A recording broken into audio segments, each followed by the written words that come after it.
United States has world's, get this, highest rate of children living in single parent households.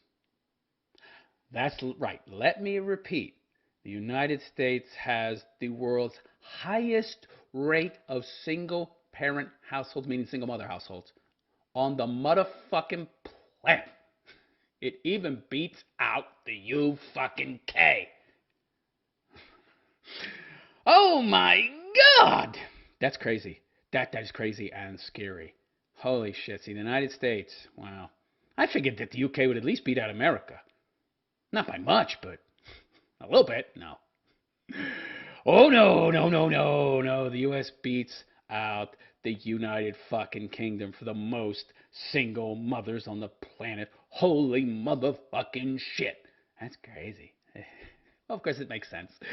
America is the prime target of the global elites.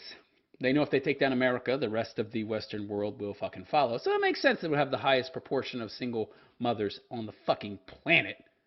Anyway, before I get into this story, I would like to ask those of you out there who like and appreciate the raw, ripple nature of my content to go check out my website, therealistphilosopher.com. That is therealistphilosopher.com. All right, and click on that donate button in the upper right-hand corner. There's 3 ways you can donate. Number 1, some Bitcoin via my Bitcoin wallet address. Number 2, Cash App.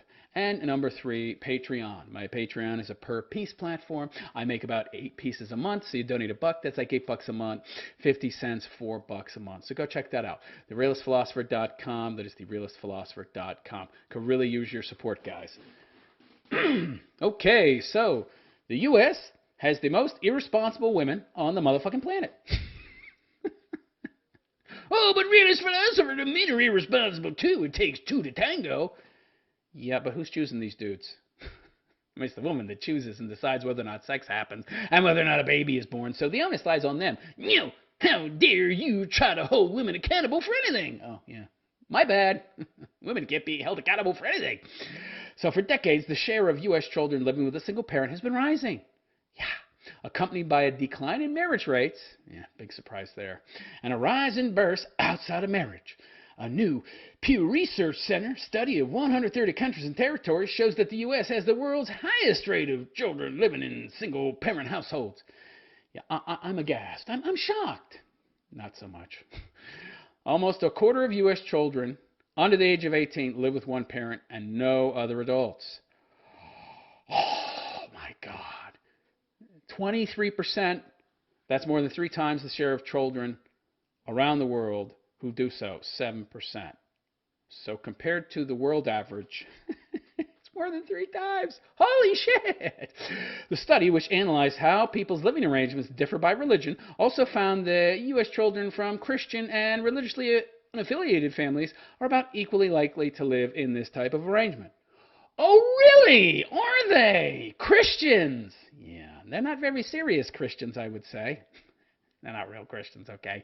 Real Christians would be a little more selective in who they choose and would actually take their marriage vows seriously. So you're trying to convince me that these people that you're branding as Christians are actual Christians? That's total bullshit. Yeah. Let's check out a grid map. Okay, well, let's check out a map of the world, all right? Yes. So essentially, the world being the most degenerate country on the planet, is not something that can't be proven anymore. It's provable. It is the most degenerate place on planet Earth. So there we go. So U.S. 23%, Mexico 7%.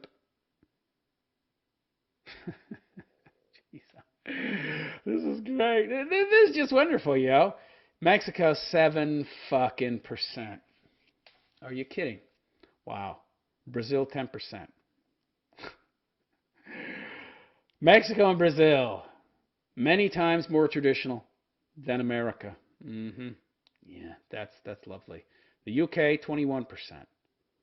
It's close, but we beat them for degeneracy. Ireland, 14, Germany, 12, France, 16. Ah, I see, Ireland, yeah.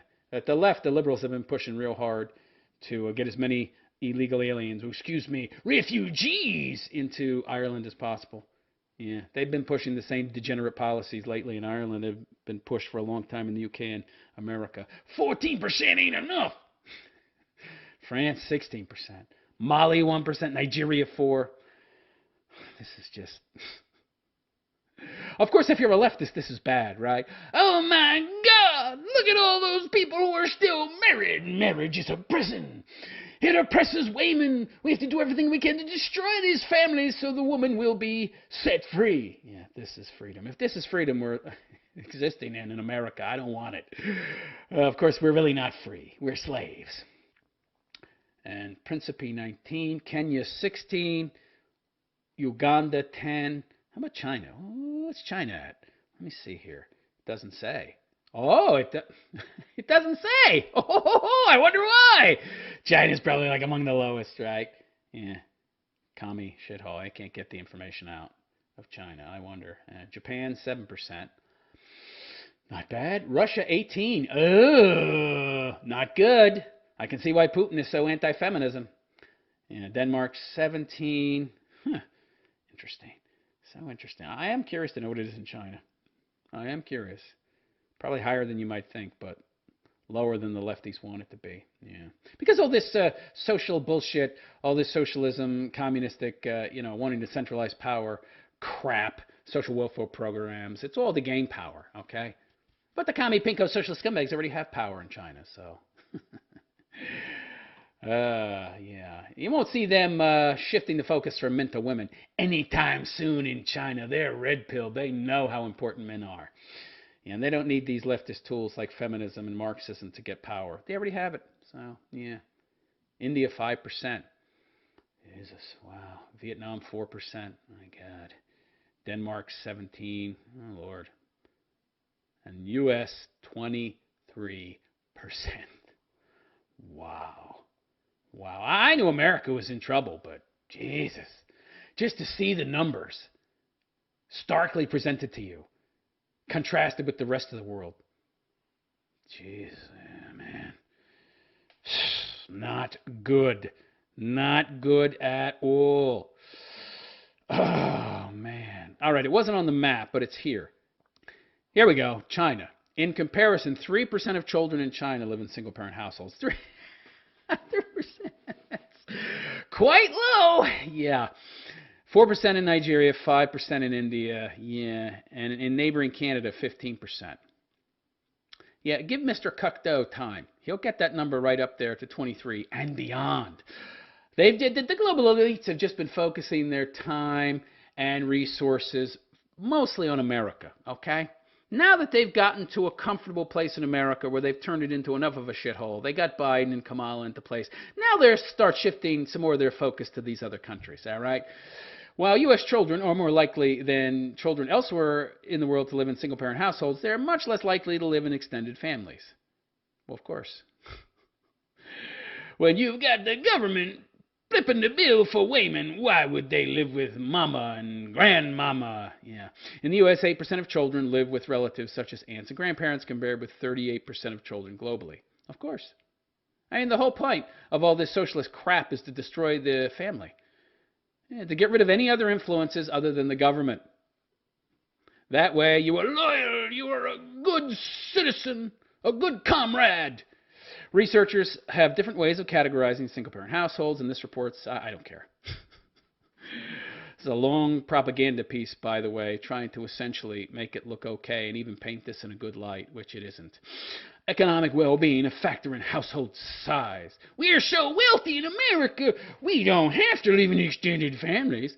Around the world, living in extended families is linked with lower levels of economic development. Oh, okay, so I see. So if I live with parents, grandparents, or anything like that in extended families, I'm a poor, broke loser, right? It's a great message to send people, right? And of course, that's the idea. That's the message they want to send, right? Yeah. They don't want you doing that because they want less influence on your kids. Financial resources stretch further, and domestic chores such as childcare are more easily accomplished when shared among several adults living together. By the way, wouldn't this be a good thing no matter how fucking affluent the country is? You don't have to pay for nannies and child care. You got mama, you got grandmama, you got grandpapa. Oh, no.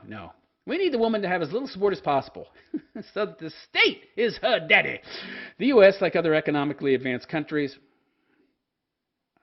economically advanced, really? particularly in Europe and North Asia, has relatively small households overall. Of course, you've incentivized that. The state has incentivized that, so of course that's the case. Enough of this, bullshit propaganda. I'm not going to read any more of this. It's just them trying to convince you that extended families and larger households are bad and that there's somehow some kind of virtue in a smaller household. U.S. differs in living arrangements for older adults. So America also differs from others around the world in their living arrangements after age 60. Older adults in the U.S. are more likely than those around the world to age alone. Again, that's because you as the state incentivize that arrangement. More than a quarter of Americans age 60 and older live alone, 27%, compared with a global average of 16%. There are only 14 countries with higher shares of older adults living alone, and all are in Europe. They include Lithuania, 41%, Denmark, 39%, and Hungary, 37%. Okay. The most common arrangement for U.S. older adults, however, is to live as a couple without any other children or relatives, and to survive on, Social Security, which will soon be insolvent. Almost half of U.S. adults ages 60 and older live in such households, 46%, compared with the global average of 31%. Yeah. God forbid people live in extended families and have a traditional family structure and have more capital available to them so they don't have to rely on the state. God forbid that. Conversely, older Americans are much less likely to live with a wider circle of relatives, which is what you global elites want. Just 6% of older U.S. adults live in extended family households compared with 38% of adults ages 60 and older, by the way. That was the norm 100 years ago. But not anymore. The state is your daddy now. Living in smaller households after age 60 is often tied to national rates of economic prosperity and life expectancy. Older adults are more likely to live alone or as couples in countries where an average person can expect to live more than 70 years. The implication being that the more advanced your country is, the better it is for you to live alone. The more of a shithole you live in, the less likely you're going to be and the less likely you should be to live in an extended family. Yeah, I see where this is going. You need to be independent as no person, don't you? Infringe upon the freedom of your children and grandchildren. It's bad for all of you to live in extended families. Yeah. Yeah, God forbid you have parents living with their kids and their kids' kids and able to essentially concentrate their resources and save tons of dough. That's very bad for you global elites. That might create some competition in the business world that you can't handle.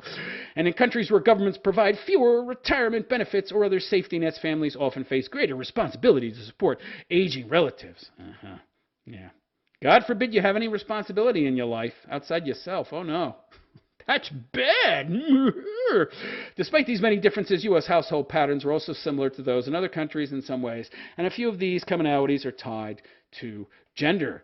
Women ages 35 to 59 in the U.S., for example, are more likely than men in the same age group to live as single parents. A big fucking surprise.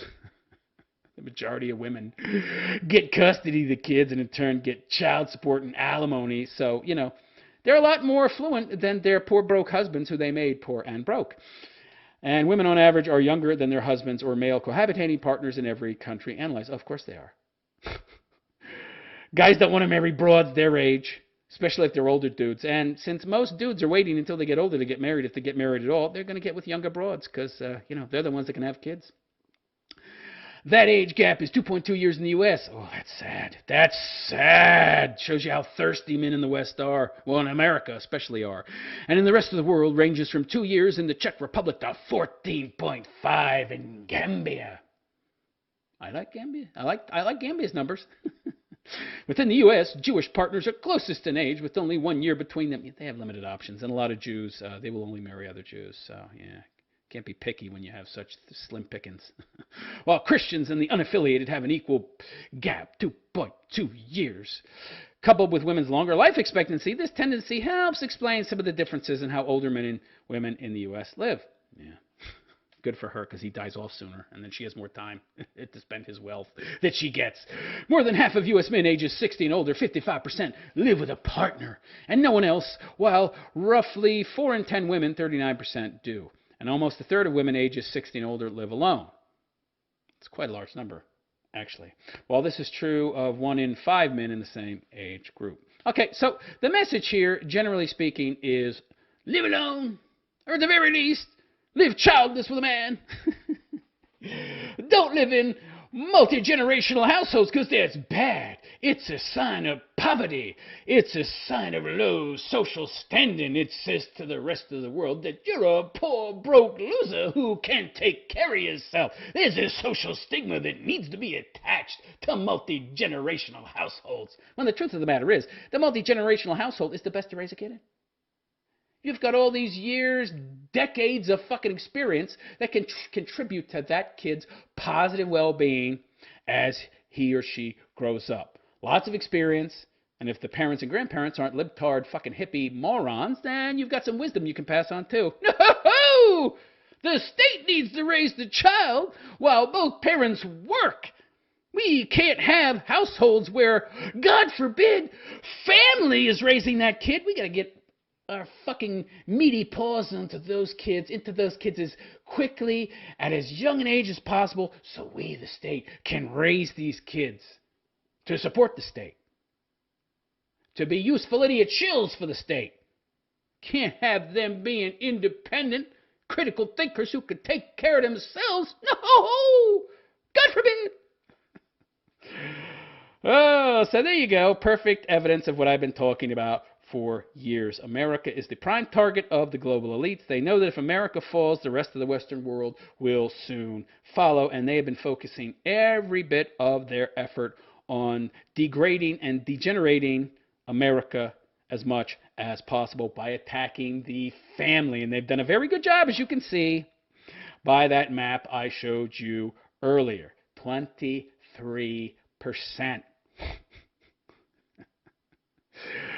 7.5 times more single fucking mothers than China has, yo. Wow. Yeah. Anyway, let me know what you think of this story in the comment section. Is America as far gone as I think they are? Or is there still hope for this country? Can it come back from the brink of destruction, or are we fucked? Let me know in the comments, and please like and subscribe to my BitChute channel if you have not already. www.bitchute.com/The Realist Philosopher. And again, if you really like and appreciate the raw, red-pilled, in-your-face nature of my content, please consider making a donation, okay? I can really use your help, guys. So, therealistphilosopher.com, and click on that donate button.